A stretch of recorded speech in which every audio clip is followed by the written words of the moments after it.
morning ulit. Okay. Totoo po yung sinabi ni General Manager ng NHA na narating po kay Pangulong Bongbong Marcos yung sitwasyon ninyo. Kaya binigay siya ng direktiba na kung pwede matulungan kayo. Natutuwa naman ako. Bilis-kilos din si GM. Kaya palakpakan natin ang NHA. Ang NHA ay partner ng ating local government kung saan marami, kahit kung kami, parang squatter kami. Marami kami na mga kapitbahay na nadala sa sapang palay, dagat-dagatan, alam na niyang dekada 80 na nabigyan ng mga bahay. O yan, ngayon makikita niyo sa dagat-dagatan, maayos ang kanilang pamumuhay. Ito mga kapitbahay ko rin dito sa Carola, sa Isla Cotabato, at saka sa Arten. Alam niyo naman yung Mabuhay Street, ano ito, Arten. Diyan kami nakatira dati. So anyway, ngayon, good news ay ang national government through the leadership of President Bongbong Marcos gave directly to NHA to give financial assistance to every family. At ang tatanggapin nyo raw ngayong araw na ito ay 30,000 pesos.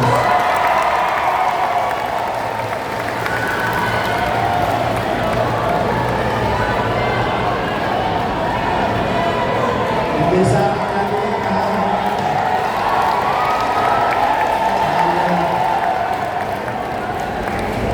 basta ako, nagkaya natin,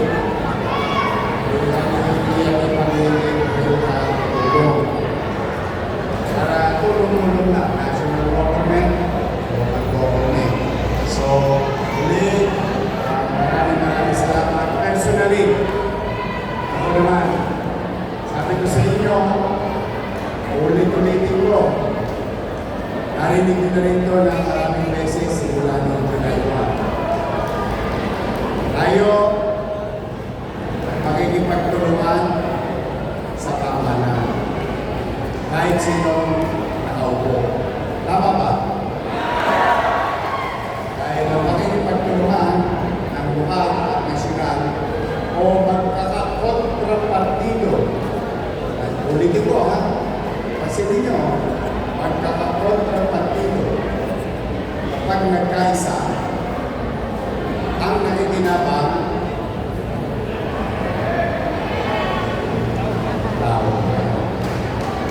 ang obligasyon ko hindi sa partido, ang obligasyon ko sa inyo. Tama ba? Kaya pinipilit ko, mapapansin nyo rin, 7 buwan na, hindi ako nakikihalubilo sa away ng iba. Kasi ang kalaban kong tunay ay yung kahirapan ng mamamayan. Na siyang sinusuong ko araw-araw kung paano may raraos ang mamamayan. May tatawid. Lalo pa, nasunugan na kayo. Mamaya, pag-uwi ninyo, mataas na ang bilihin. Dahil ba tapat ang gobyerno? Hindi. Dahil sa nangyayari sa ibang dako ng mundo. Apektado ba tayo? Kaya importante lang na, alam mo, kahit na sino maunawaan, para hindi tayo matadala ng damdamin na lang ang inuutukan tayo ng sino mang politiko. Hindi, kailangan meron tayo ng sense of pagkakaunawa sa sitwasyon.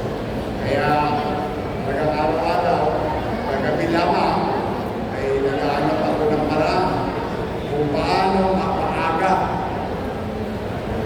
bagay na pwedeng maipantawid sa o kahit paano mabawasan, maibsan yung kakarapin ng tao sa hirap at bigat ng halaga na magiging epekto ng sitwasyon ngayon patungkol sa pasahe, pagkain, gamot, kuryente. Si Judith, kilala niyo si Judith? Magkakagulatan na naman pag dumating si Judith at bumisita sa atin. Unless kasosyo kayo ng Meralco. Kami nung araw, kasosyo ng Meralco. Stockholder kami ng Maynila. But Judith will visit us. Kaya natutuwa naman ako kay General Manager Joe Bentay to take time and help the people of Manila.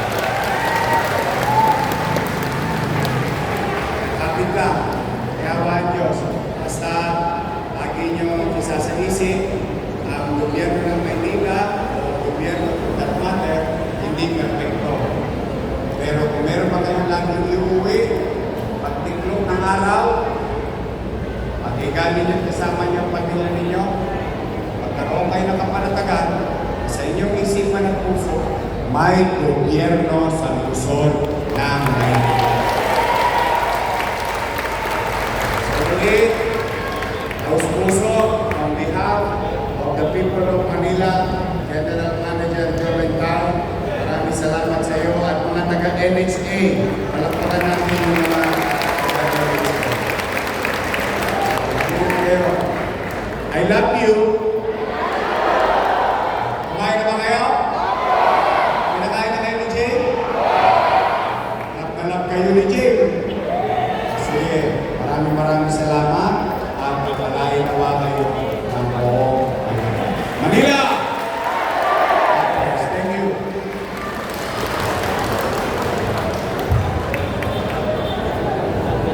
At ngayon naman po, susunod po natin yung ating ceremonial na pagbibigay po ng cash assistance dito po sa 10 pamilya na galing po sa inyong barangay. Pasok po.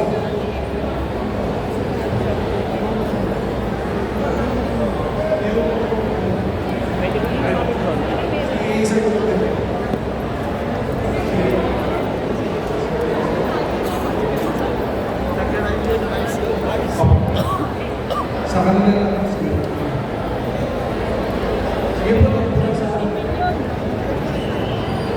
Ito po yung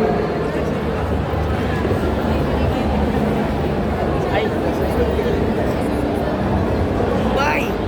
Dubai ang pangit. Dubai!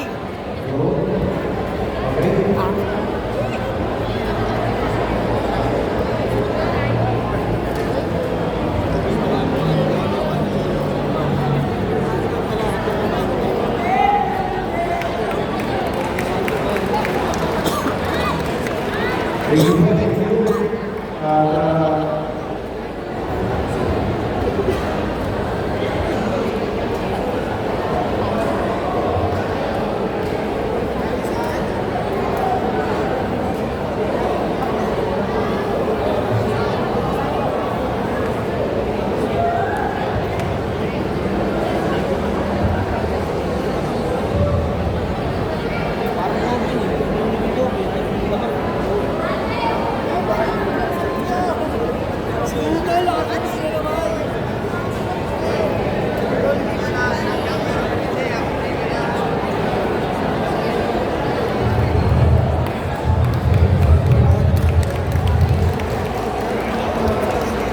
Thank you po.